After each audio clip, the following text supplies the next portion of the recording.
నమస్తే hit TV ప్రేక్షకులకి స్వాగతం. ప్రస్తుతం మనతో పాటు ఎస్వి నాగనాథ్ గారు ఆస్ట్రో సైకాలజిస్ట్ ఉన్నారు. అయితే వారితో మాట్లాడి సింహరాశి వాళ్ళకి గోచారంలో రాహు కేతు ప్రభావం ఎలా ఉండబోతుంది అనేది డిస్కస్ చేద్దాం. నమస్తే సార్. నమస్తే. సార్, సింహరాశి గురించి తీసుకున్నట్టయితే చాలా ఉన్నాయి సార్ నేను విన్నవి. ఎందుకు భయపెట్టేస్తున్నారని అనుకోవచ్చా? ఉద్యోగపరంగా, ఆర్థిక పరంగా, కోర్టు ఇష్యూస్ అని చెప్పి, జీవిత భాగస్వామితో బాలేదని, అసలు మొత్తానికి వీళ్ళు ఇంకా లాస్ట్ స్టేజ్ వరకు వెళ్ళిపోతారు అని చెప్పేసి అంటూ ఉన్నారు. నిజం ఎంత సార్? నిజంగా రాహుకేతు ప్రభావం వల్ల ఇవన్నీ అనర్థాలు జరుగుతాయని అంటారా? ముందుగా ఐటీ ప్రేక్షకులందరికీ కూడా మీ శ్రేయాభిలాషి ఎస్వి నాగనాథ్ నమస్కారంతో. మేడం, ఇంత పెద్ద కఠినమైనటువంటి ప్రశ్నలు సంధించారు. సింహరాశి వాళ్ళకి జరిగింది, అసలు జరుగుతున్నటువంటి దౌర్బల్యం ఏంటి? అసలు సింహరాశి వాళ్ళకి ఎందుకు ఇంత విపరీతమైనటువంటి పరిణామాలని విశ్లేషిస్తున్నారు అంటే, భయపెట్టేస్తున్నారు. ఒక విధంగా ఉందో లేదో తెలియదు కానీ అంటే భయపడిపోతున్నారు. ఇప్పుడు జ్యోతిష్యుడు కేవలం మానవ మాత్రుడండి, అవునా? ఎవరైనా ఈ సృష్టిలో జ్యోతిష్యులంతా మానవ మాత్రులే. విద్యతో పాటు అభ్యాసన, అనుభవము, వ్యక్తిగతమైనటువంటి భావము, అభిప్రాయము ఈజ్ ఈక్వల్ టు ఒపీనియన్. అంటే మానవ మాత్రులమే జ్యోతిష్యులం అందరం కూడా ఒక ఆర్డినరీ హ్యూమన్ బీయింగ్సే. కాకపోతే సబ్జెక్ట్ అన్నది కొంచెం ఇంటలెక్చువల్ ప్రొఫెషన్. అది ఒక్కసారి జాతక చక్రం చూడంగానే మనకి నిగూఢంగా అంతర్లీనంగా ఉన్న ఇంటెలిజెన్స్, అంటే మన మేధస్సు కూడా బయటకు వస్తుంది. ఓకే, అలా వచ్చినప్పుడు మనకి ఏదైతే ఇంట్యూషనల్లీ మనం ఏదైతే చెప్తామో, ఇంట్యూషనల్ తెలుసు కదా మనకి, లాజిక్తోని ఎమోషన్తో సంబంధం లేకుండా మన ప్రతి మనిషికి ఒక ఇంట్యూషన్ పవర్ ఉంటుంది. ఈ ఇంట్యూషన్ పవర్ని ఎక్కువగా ఆస్ట్రాలజీలో వాడడం వల్ల చాలా మంది ఏమనుకుంటారంటే జ్యోతిష్యులు అందరూ కూడా భవిష్యత్తు చెప్పేస్తారు, భవిష్యత్తుని ముందుగానే చెప్పేస్తారండి. అట్లా ఉండదు మేడం. ఇంట్యూషన్ అన్నది కూడా వేరే ఉంటుంది. అంటే ఒక సందర్భంలో మీ ఇంట్యూషన్, మీ 10 ప్రెడిక్షన్స్, మీ ప్రాబబిలిటీస్ కరెక్ట్ అవ్వచ్చు, ఒక్కొక్కసారి 10 కూడా రాంగ్ అవ్వచ్చు. అదే సిద్ధాంతి చెప్పింది 10 మంది కూడా 10 అభిప్రాయాలు కూడా రాంగ్ అవ్వచ్చు. కాబట్టి సింహరాశి వాళ్ళందరికీ కూడా గమనించాల్సింది ఏంటంటే, వీళ్ళ జీవితంలో సర్వస్వం కోల్పోతారు, అప్పుల పాలైపోతారు, జీవిత భాగస్వామితో సమస్యలు, కోర్టు కచేరీలు, ప్రేమించుకున్న వాళ్ళు విడిపోతారు, పెళ్లి వరకు వచ్చి పెళ్లి ఆగిపోతుంది. ఇవన్నీ కేవలం జ్యోతిష్యుల యొక్క అభిప్రాయం కింద తీసుకోండి. ఫస్ట్ మీ టీవీ ప్రేక్షకులందరికీ మనస్ఫూర్తిగా, సింహరాశిలో జన్మించిన వాళ్ళందరికీ మనస్ఫూర్తిగా చెప్తున్నాను, ఇది కేవలం అభిప్రాయం కింద మాత్రమే తీసుకోండి. దాన్ని మీరు ఎంత లోతుగా అర్థం చేసుకోవాలి, ఏ కారణాల వల్ల మనకు సమస్యలు వస్తాయి, దాని వెనుకున్న కారణాలు ఏంటి, అసలు వీటిని మనం మార్చుకోలేమా, మెరుగుపరచుకోలేమా అన్నది కూడా మనం ప్రస్తావిద్దాం. సింహరాశి వాళ్ళకు ఉన్న సమస్య ఏంటి? 21వ తారీఖు మే మాసం 2025 నుంచి రాహుకేతు సంచారం జరుగుతుంది. రాహు మీనం నుంచి కుంభంలోకి వస్తాడు, కన్యారాశిలో ఉన్నటువంటి కేతువు సింహంలోకి వస్తాడు. కానీ సింహంలో కేతువు చాలా పవర్ఫుల్ కదా, ద బ్రైటర్ సైడ్ మనం మాట్లాడుకుంటే. ఎందుకంటే వీళ్ళకి, సింహరాశి వాళ్ళకి ఇంకొక ఆస్పెక్ట్ కూడా వీళ్ళు జత చేశారు ఏంటంటే అష్టమ శని ప్రభావం. వినండి, అష్టమ శని, సప్తమ రాహు ప్లస్ రాశిలో కేతు. సో వీటన్నిటి వల్ల వీళ్ళ పని అయిపోయిందని కన్క్లూడ్ చేశారు. ఒక్కసారి మనం మాట్లాడుకుంటే ఇది గోచార ఫలం మేడం. గోచార ఫలం అన్నది నేను ఇందాక కూడా చెప్పాను మీకు. ఏమని, అంటే 150 కోట్ల మందిని మీరు 12 రాశుల కింద మీరు విభజిస్తే సుమారు 50 నుంచి 55 లక్షల మంది ఒక సింహరాశిలో పుట్టిన వాళ్ళే ఉంటారు. ఓకే, ప్రతి రాశిలో 50 నుంచి 55 లక్షల మంది. అందరినీ మీరు తీసుకొచ్చి ఒక తాటికి కట్టేసి మీ అందరి ఫలితాలు ఇలా అంటే ఎట్లా తీసుకుంటారు? అది ఫస్ట్ గమనించాలి. ఏంటంటే కేతువు పూర్వజన్మ సంస్కారాన్ని, ఆధ్యాత్మికతని, మనిషి యొక్క జన్మ సంస్కారం, ఎన్నెన్నో జన్మల యొక్క పరంపర కర్మల యొక్క ఫలితమే మానవ జన్మ. ఈ మానవ జన్మలో ఉత్కృష్టమైనటువంటి స్థానానికి వెళ్ళాలి అంటే నీకు అనుకూల గ్రహస్థితి ఉండాలి అంటారు. మరి కేతువు సింహరాశిలో అనుకూలమే కదా. అంటే కన్యారాశిలో ఉన్నప్పుడు ఉన్నటువంటి అప్పుల బాధలు, కుటుంబపరమైనటువంటి సమస్యలు, అప్పుడు కూడా వీళ్ళకి సప్తమంలో శని ఉన్నాడు, అంటే కన్యలో కేతు ఉన్నప్పుడు. అంటే ఒక రకం చెప్పాలంటే ఇప్పుడు 25వ తారీఖు వరకు ఈ గ్రహస్థితి ఇలానే ఉంటుంది. రాహుకేతువులు మీనంలో కన్యలోనే ఉంటారు. కానీ ఇక్కడ గమనించాల్సింది ఏంటంటే కేతువు వచ్చిన తర్వాత వీళ్ళ సమస్యలు పరిష్కరించబడతాయి. 21వ తారీఖు నుంచి వీళ్ళు ఇక ఆ రోజు వాళ్ళకి ఇంకా వాళ్ళ జీవితంలో కొత్త వెలుగు వచ్చినట్టే. అయితే కారణాలు ఏంటి? అసలు కారణాలు ఎందుకు అట్లా చెప్తారంటే, రాహుకేతువులు అనేవాళ్ళు చాలా తక్కువ టైంలో, అంటే చాలా షార్ట్ టైంలో నెగిటివ్ రిజల్ట్స్ ఇస్తాడు. అంటే మనిషి జీవితంలో ఆరోగ్యం బాగోలేకపోవడము, సడన్గా ఒక ఎంతో కాలంగా మనకి బయటపడనటువంటి ఒక ఆరోగ్య సమస్య బయటపడడం రాహు వల్ల. హుహు. రాహువు వల్ల ఏంటంటే మనకి చాలా సమస్యలు బయటపడే వరకు తెలియదు. కొంతమంది చూడండి క్యాన్సర్ పేషెంట్స్ కానీ, కొంచెం సివియర్ కేసెస్ కిడ్నీ ప్రాబ్లమ్స్ ఉంటాయి. అవి చివరికి బయటపడే వరకు మనకు తెలియవు. అవును. అది రాహు యొక్క లక్షణాలు అష్టమ భావంలో కానీ, కేంద్ర భావంలో అంటే సప్తమ భావంలో ఉన్నా కానీ ఇటువంటి సమస్యలు ఉంటాయని జనరల్గా కొంతమంది ఒపీనియన్స్ ఉన్నాయి. ఓకే. కానీ ఇక్కడ గమనించాల్సింది ఏంటంటే కేతువు ఆధ్యాత్మిక గ్రహం. కేతు గ్రహం బాగోలేని వాళ్ళు వినాయకుడి పూజ కూడా చేస్తారు. హ్మ్. రాహు గ్రహం బాగోలేని వాళ్ళు, రాహు సంచారం జరుగుతున్న వాళ్ళు వీళ్ళు ఎక్కువ కూడా అమ్మవారికి పూజ చేస్తారు. హ్మ్. ఇది జనరల్గా గ్రహస్థితిని బట్టి చెప్పేది. కానీ కేతువు వీళ్ళకి సింహరాశిలోకి వస్తే కేతువు వృశ్చికంలో కంటే సింహరాశిలోనే పరమశ్రేష్టం. ఓకే. సో ఎందుకు వీళ్ళకి అప్పుల బాధలు ఉంటాయి, కుటుంబ స్థానానికి సంబంధించినటువంటి సమస్యలు ఎందుకు ఉంటాయి అనుకుంటే మనం ఒక్కసారి లోతుగా వాళ్ళ భావోద్వేగాలను కూడా మనం విశ్లేషించాలి. ష్యూర్. కర్కాటక రాశి, సింహరాశి వాళ్ళు చాలా ఎమోషనల్ పీపుల్ అండి. హుహు. Emotional people. వాళ్ళకు తోచింది, వాళ్ళకి ఏదైనా నచ్చింది అంటే వాళ్ళు అందులో సర్వనాశనం అయిపోయినా కానీ వాళ్ళ ఆ సిద్ధాంతం కోసం లేదా వాళ్ళ ఆలోచన కోసం, వాళ్ళ ఆశయం కోసం వాళ్ళు బతుకుతారు. అంటే వాళ్ళని వాళ్ళు పూర్తిగా విశ్వసించేస్తారు. హ్మ్. ప్రపంచాన్ని తీసి పక్కన పెడతారు. ఇది ఒకవేళ వాళ్ళు ప్రూవ్ చేసుకోలేకపోయారనుకోండి, వాళ్ళు చెప్పింది వాళ్ళు ప్రూవ్ చేసుకోలేకపోతే సమాజం మొత్తం మీకు వ్యతిరేకం కాదు. అవును. ఇన్ని రోజులు సింహరాశి వాళ్ళు ఎదుర్కొన్న సమస్య అదే. ఓకే. కన్యారాశిలో ఉన్న కేతువు వల్ల, కేతువు కన్యారాశి అంటే కుటుంబ స్థానంలో అంటే ఏంటి తెలుసా మేడం? ఇప్పుడు మీ కుటుంబ స్థానంలో ఉన్న గ్రహాన్ని బట్టి మీ యొక్క ఇంటెలిజెన్స్ ఏంటో తెలుస్తుంది. మీ హుహు. ఐక్యూ ఏంటి, మీరు ఎలా ఆలోచిస్తారు, మీరు ఎలాంటి బుద్ధి ఉంటుంది, ఎలాంటి నిర్ణయాలు తీసుకుంటారు, అంతా కూడా సెకండ్ హౌస్ అంటే హుహు. కుటుంబ స్థానం అంటారు దాన్ని. దాన్ని బట్టి ఆర్థిక స్థానం అంటే ధన స్థానం కూడా తెలుస్తుంది, వాక్ స్థానం, వ్యవహార స్థానం తెలుస్తుంది. ఓకే. కేతువు బాగుంటే మంచి వాక్ ఉంటుంది. ఆ సాక్షాత్తు వినాయకుడే వచ్చి మీ యొక్క నాలుగు మీద కూర్చుంటాడని చెప్తారు. ఓకే. సో ఇప్పుడు కేతు వచ్చి సింహరాశిలో ఉన్నాడు అంటే గతంలో వీళ్ళు చేసినటువంటి ప్రగల్భాలు, వీళ్ళ గురించి వీళ్ళు గొప్పగా చెప్పుకున్నవి, వీళ్ళు సాధించలేనివి కూడా సాధించగలను అన్నట్టు ఒక హైప్లో ఉన్నవాళ్ళు వీళ్ళందరూ కూడా ఇప్పుడు రియాలిటీలోకి ఒక రియలైజేషన్ టైంలోకి వచ్చేటువంటి పీరియడ్ ఇది. ఓకే. అంటే వీళ్ళలో ఎంతో అంత వీళ్ళని వీళ్ళు ప్రతిబింబం అనమాట. అద్దం ముందు నుంచినటువంటి పీరియడే కదా ఇది. హ్మ్. సో దీనివల్ల వీళ్ళకి మంచి జరుగుతుంది తప్ప చెడు జరగదు. రెండోది రాహువు యొక్క స్థానం కేంద్రంలో ఉంటుంది వీళ్ళకి, సప్తమ భావంలో. మీరు అన్నారు చూడండి జీవిత భాగస్వామి సమస్యలు. సో రాహువు సప్తమంలో ఉన్నాడు, అష్టమంలో శని ఉన్నాడు వీళ్ళ జాతకరీత్యా. హ్మ్. కానీ వీళ్ళకి అష్టమ శని రాహువు వీళ్ళకి కేంద్రంలోకి వచ్చినప్పుడు రాహువు యొక్క పోర్ట్ఫోలియో వృషభ రాశిలో కంటే నాకు తెలిసి కుంభరాశిలోనే అద్భుతం. హుహు. సో వీళ్ళకి అప్పటి వరకు ఉన్నటువంటి శత్రువులని కూడా వీళ్ళు జయించేటువంటి సామర్థ్యం రాహు వీళ్ళకి ఇస్తాడు. ఓకే. అర్థమైందండి? ఎందుకంటే వీళ్ళు ముఖ్యంగా సింహరాశి వాళ్ళకి సోషల్ లైఫ్ అంటే ఎక్కువ ఇష్టం, సోషల్ ఐడెంటిటీ అంటే ఇష్టం.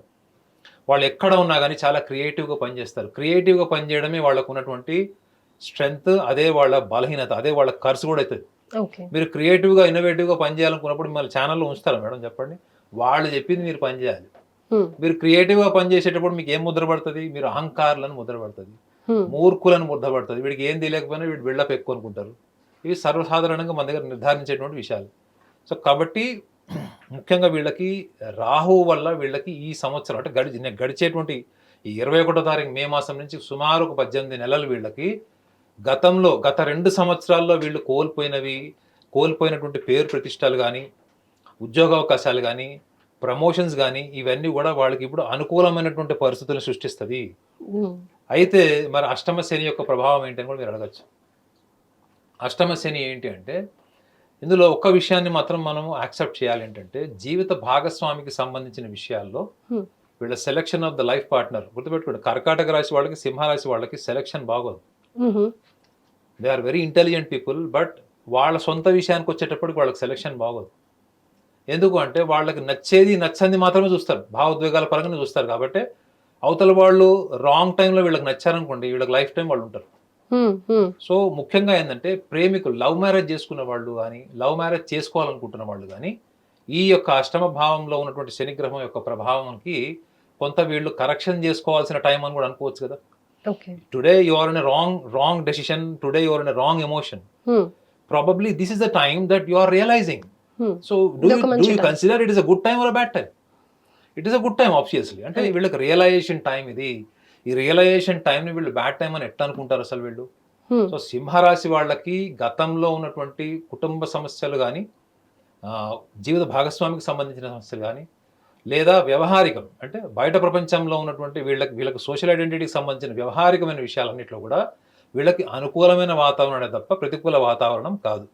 నాగనాథ్ గారు, అయితే ఇప్పుడు మీరు చెప్పిన దాని ప్రకారం అయితే రాహుకేతు వల్ల కూడా అనేకమైన మానసిక సమస్యలు ఉంటాయని, ఒత్తిడికి గురవుతారని, అలాగే జీవితం మీదనే విరక్తి వచ్చేసి వైరాగ్యం వైపు వెళ్తారని చెప్పేసి, ఇలా ఎన్నో మార్పులు ఉంటూ ఉంటాయి వాళ్ళకి మానసిక పరమైనవి అని అనేసి వింటూ ఉన్నాను నేను. నిజమేనా అసలు? Of course madam, research information అదే చెప్తుంది.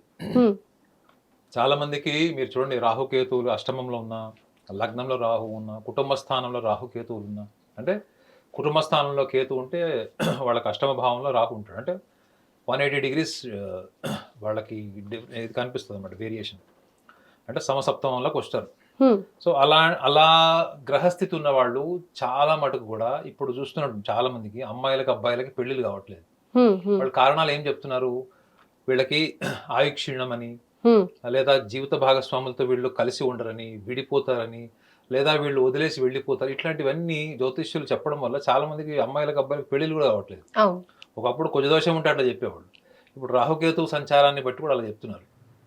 బట్ రాహుకేతువులు బేసికల్గా ఏంటంటే, అంటే రీసెర్చ్ ఇన్ఫర్మేషన్ మాట్లాడుకుంటే తీవ్రమైనటువంటి, అంటే the extremity, the extreme behaviour, the extreme thinking, the extreme ideology, hyper activity and not considering others emotions, అంటే వేరే వాళ్ళ భావోద్వేగాలతోని, వేరే వాళ్ళ ఫీలింగ్స్తో సంబంధం లేకుండా వాయిలెంట్ టెండెన్సీస్ ఉండేవాళ్ళు, ఇవన్నీ కూడా రాహుకేతువులను నిర్దేశించి ద నెగటివ్ సైడ్ ఆఫ్ రాహుకేతువులు చెప్పారు. అయితే ఇప్పుడు మీరు చెప్పిన దాంట్లో కూడా వీళ్ళు ఇవన్నీ గో త్రూ అయ్యారు ఈ 2 సంవత్సరాల్లో, కానీ మళ్ళీ ఇప్పుడు కాంట్రడిక్టింగ్గా మీరు ఇంకా బాగుంటుంది అని అంటున్నారు కదా, అది ఎలా చెప్తున్నారు? అంటే ఇప్పుడు మనిషి వ్యవహారంగా ఏం చూసుకుంటాడండి? మంచి పేరు, ఆర్థిక స్తోమత, కుటుంబంలో ఒక స్థిరత్వం, ఇవి వాళ్ళు కోరుకుంటారు. కానీ సింహరాశి వాళ్ళ గురించి, కర్కాటక రాశి వాళ్ళ గురించి మీకు ఏం చెప్పాను? వాళ్ళని ఎవరు ఏం డిస్టర్బ్ చేయక్కర్లేదు. స్వయం కృతాపరార్థ కర్మ అని ఒకటి ఉంటుంది. సో వాళ్ళే ఎక్స్పెరిమెంట్ చేస్తారు. Why? Because they always wanted to do with the creativity. ఏం చేసినా క్రియేటివ్గా చేయాలి, అందరికంటే నేను వైవిధ్యంగా ఉండాలి అనేటువంటి ఒక హైపర్ యాక్టివిటీ బ్రెయిన్ వాళ్ళది. కానీ రిజల్ట్ వచ్చిన తర్వాత రియలైజేషన్ వచ్చే వాళ్ళల్లో కూడా వీళ్ళు కర్కాటక రాశి వాళ్ళు, సింహరాశి వాళ్ళు కూడా టాప్ ఉంటారు. ఓకే, అంటే వాళ్ళ రిఫ్లెక్షన్ కూడా అంత బాగుంటుంది. So this is a reflective time. కేతువు సంచారం అనేది సింహరాశిలోకి రావడం రిఫ్లెక్టివ్ టైం. సో కాబట్టి వీళ్ళకి అనుకూలంగా ఉంటుంది. రాహుకేతువులు మాత్రం సిగ్నిఫికెంట్లీ మానసిక పరమైనటువంటి సమస్యలు, ఎక్స్ట్రీమ్స్ ఉండేవాళ్ళు. కొంతమంది బుక్స్లో అయితే వాళ్ళకి స్కిజోఫ్రెనియా, బైపోలర్ లాంటి సమస్యలు, యాంగ్జైటీ ఇష్యూస్ ఉంటాయి, సూసైడల్ టెండెన్సీస్ ఉంటాయి అని కూడా రాశారు. సో కానీ నేను చాలామంది హారోస్కోప్స్ కేవలం వాళ్ళ భవిష్యత్తు ఒకటే మాత్రం కాకుండా వాళ్ళ వ్యక్తిత్వము, ఆలోచన, వాళ్ళ లైఫ్లో ఫెయిల్యూర్స్కి వాళ్ళ వ్యక్తిత్వం ఎంతవరకు కారణం అన్నది నేను పరిశోధన చేశాను, మీకు తెలుసు అది. సో ఆ కోణంలో కూడా నేను చూసా కాబట్టి నాకు చాలా మటుకు 10 మందిలో 6 కేసెస్ అట్లాంటివే కరెక్ట్ అనిపించినాయి. బట్ వీళ్ళకి ఒక ధార్మిక పరమైనటువంటి సూచన కూడా ఏంటంటే, సింహరాశి వాళ్ళకి వీళ్ళు ఆహారం వీళ్ళు అంటే ఫుడ్ డొనేషన్ అన్నది వీళ్ళు చేయాలి. ఓకే, ఎవరికైనా. కారణం కూడా ఏంటంటే, వీళ్ళు ఒకవేళ ఆహారం డొనేట్ చేయడం వల్ల ఏమవుతుందంటే, వీళ్ళకి ముఖ్యంగా చూడండి అష్టమంలో శనికి చాలా ప్రీతిపాతమైనది అంటే ఏదైనా ఒకటి ఉందంటే, చాలా అమితంగా శని ఇష్టపడేది అంటే ఆహారమే, అంటే అన్నదానం ఇష్టపడతారు. మీరు ఎక్కడైనా చూడండి శనీశ్వర దేవాలయాల్లో, గుళ్ళల్లో అన్నదాన కార్యక్రమాల్లో మీకు ప్రతి శని త్రయోదశి అప్పుడు, శని నక్షత్రంలో జరిగేటువంటి పూజ రోజు తప్పకుండా ఉంటుంది. అంటే అన్నదానము అన్నది శనికి చాలా ఇష్టమైంది. మీరు ఏదైతే ఎక్కువ ఇష్టపడతారో, దేన్నైతే బాగా తీసుకుంటారో, అది మీరు దానం చేస్తేనే మీకు శని ప్రభావం, అంటే శని మీకు మంచి చేస్తాడు అని మీకు గ్రంథాల్లో ఉంటుంది. సో మీకు బాగా ఇష్టమైంది ఏదైనా మీరు వదిలేయాలనుకుంటే మీరు ఏం వదిలేస్తారు మేడం? ఆబ్వియస్లీ ఫుడ్ మీదనే మనం డిపెండ్ అయి ఉంటాం. మీ చేతికున్న వాచ్ మా కెమెరా నడిపిస్తారా మేడం? నేను ఇచ్చాను తెలుసా, నాకు వాచ్లు అంటే చాలా కలెక్షన్ ఉంది, వాచ్ ఇష్టం. ఎప్పుడో మా ఫ్రెండ్ ఒకతను అడిగాడు, వాడు చాలా అభిమానవంతుడు, అడగాడు అసలు అడగాడు, అలాంటిది నన్ను అడిగాడు. అంటే నా మీద ఎంత ఓపెన్గా అడిగాడు వాడు ఇస్తానని, నేను అప్పుడు పట్టించుకోలేదు. తర్వాత నాకు ఎప్పుడూ అనిపించింది ఏంటంటే, అరే నిజంగా వాడు అడిగాడు, నేను ఎందుకు ఇవ్వలేదని. అంటే నాకు అంత ఇష్టమైన వాచ్ ఆ వాచ్ నేను వాడికి ఒక రోజు సర్ప్రైజింగ్గా వాడు పిలిచి వాడికి ఇచ్చేశాను. ఓకే. కానీ నిజంగా చెప్పాలా, అది ఇచ్చిన తర్వాత ఏదో ఒక కొత్తదనం, ఒక కొత్త అనుభూతి, ఏదో మనం ఏదో కొంచెం గాల్లో తేలుతున్నట్టు, అంటే ఒక contentment madam, I can say సంతృప్తి. ఆ సంతృప్తి నేను అనుభూతి పొందాను. సింహరాశి వాళ్ళు కూడా అదే. ఓకే. వీళ్ళు 10 రూపాయల వస్తువు కొనిస్తారా, ఆహారం 100 రూపాయలు పెట్టి కొనిస్తారా, మీ ఇష్టం. కానీ మీ సంపాదనలో కొంత, అంటే 10 రూపాయల నుంచి మీ ఇష్టం. ఓకే. మీరు 10 రూపాయలు పెట్టి 2 అరటిపళ్ళు కూడా వస్తాయి కదా మేడం. ఆహారం, ఎనీథింగ్ రిలేటెడ్ టు ఫుడ్, ఇది వీళ్ళు దానం చేయడం వల్ల వీళ్ళకి వీళ్ళ జాతకరీత్యా ఏంటి మేడం, వీళ్ళకి సప్తమాధిపతి శని అష్టమంలో ఉన్నాడు, సప్తమంలో రాహు ఉన్నాడు. రాహు, శని, శుక్రుడు వీళ్ళందరూ కూడా ఈ దాన ధర్మాలకు సంబంధించినటువంటి సూచనలు ఎక్కువ ఇస్తారు వీళ్ళకి. రైట్. సో మీరు ఈ భౌతిక సుఖ సంతోషాలన్నిటికీ అధిపతి రాహువే కదా. మరి భౌతిక సుఖ సంతోషాలు ఆహారం కదా, మీరే అన్నారు కదా ఫుడ్ నేను చాలా ఇష్టపడతానని. సో మీరు ఏదైతే ఎక్కువగా ఇష్టపడతారో, ఏదైతే మీరు అంటే ఇష్టపూర్వకంగా చేస్తారో, అది మీరు దానం చేయాలి. అందులో ఆహారం. రైట్. అది కూడా ఆ సంతృప్తి ఉండాలి మేడం. ఏదో చెప్పాం కదా, చేశాం కదా, అట్లా కాకుండా ఒక ఫీల్. అంటే ఆఫ్ కోర్స్ సింహరాశి వాళ్ళు ఏం చేసినా చాలా ఫీలింగ్తో, ఇన్వాల్వ్మెంట్తో చేస్తారు. అర్థమైందా? సావిత్రి గారు పర్ఫార్మెన్స్ ఎట్లుంటుంది సినిమాల్లో, ఫుల్ ఇన్వాల్వ్మెంట్ ఉంటుంది. సో అంత ఇన్వాల్వ్మెంట్తో చేస్తే వీళ్ళకి రాహుకేతు యొక్క ప్రతికూలమైనటువంటి ఫలితాలు కానీ, అష్టమ భావంలో ఉన్న శని యొక్క ప్రతికూల ఫలితాలు కూడా వీళ్ళకి అనుకూలంగా మారుతాయి. సో ఏదైతే సింహరాశి వాళ్ళ గురించి అందరూ భయపెట్టేస్తూ ఉన్నారో, భయానికి గురి చేస్తూ ఉన్నారో, అవన్నీ అపోహలే అని, ఇక నుంచి మంచి జీవితం ఉంది అని చెప్పి, అలాగే మీరు చెప్పిన పరిష్కారం ఏదైతే ఉందో, అన్నదానం కానీ, లేకపోతే వాళ్ళ చేతి నుంచి ఏదన్నా తిండికి సంబంధించిన వస్తువులు కానీ దానం చేయడం వల్ల వాళ్ళు అనుకూలమైన వాతావరణాన్ని చూడొచ్చు అనేది చాలా చక్కగా చెప్పారు sir. Thank you so much. Hit TV app, ఇందులో short news, live news, entertainment shows, movies, digital magazines తో పాటు మీ జిల్లా వార్తలను కూడా ఫ్రీగా చూడొచ్చు. ఇంకెందుకు ఆలస్యం, వెంటనే హిట్ టీవీ యాప్ ని డౌన్లోడ్ చేసుకుని ఫ్రీగా ఎంటర్టైన్మెంట్ పొందండి. Hit TV app. Hit TV app. Please download hit TV app. Hit TV app ని ఫ్రీగా డౌన్లోడ్ చేసుకొని ఎంజాయ్ చేయండి. మీకు నచ్చిన ఎంటర్టైన్మెంట్ కోసం హిట్ టీవీ యాప్ ని ఫ్రీగా డౌన్లోడ్ చేసుకొని ఎంజాయ్ చేయండి. హిట్ టీవీ యాప్ ని డౌన్లోడ్ చేసుకుని ఆస్వాదించండి, ఆశీర్వదించండి. ఇంతమంది సెలబ్రిటీలు హిట్ టీవీ యాప్ ని డౌన్లోడ్ చేసుకోండి అని చెప్తున్నారంటే ఎంత మంచి యాప్ ఆలోచించండి. అమెరికా అమెరికా అమెరికా అమెరికాలో చదవాలనుకునే వాళ్ళకి విశ్వసనీయమైన పేరు మన శౌర్య కన్సల్టెన్సీ. UK లో 1 year masters, UK లో 1 year masters, 2 years work permit up to 5 years visa. Contact Saurya Consultancy. Contact 89851 89851.